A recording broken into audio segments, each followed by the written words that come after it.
I was sent this hairspray and so excited to try it because in the past, hairsprays I've used either haven't smelled good or they're too stiff. This one has that flexible hold. It's supposed to also fight frizz, which I'll take any day. And it has rose quartz and green tea in it, which I just think are super cool properties to add to a hairspray. So what I want to do is get my hair to lift a little bit at my face level. And I want to see how flexible this is. Oh yeah, that's pretty good. Okay, so there's that side. Let's do this side. Not too sticky. Definitely does have that hairspray feel. And I'm finger combing through. You could always use your brush as well.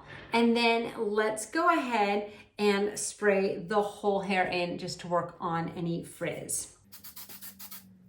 Okay, smell is not too bad. It still has like a hairspray smell to it, but not bad. And I do think it added a little bit of shine. And again, it's giving me that volume off my face, which is what I was intending to get.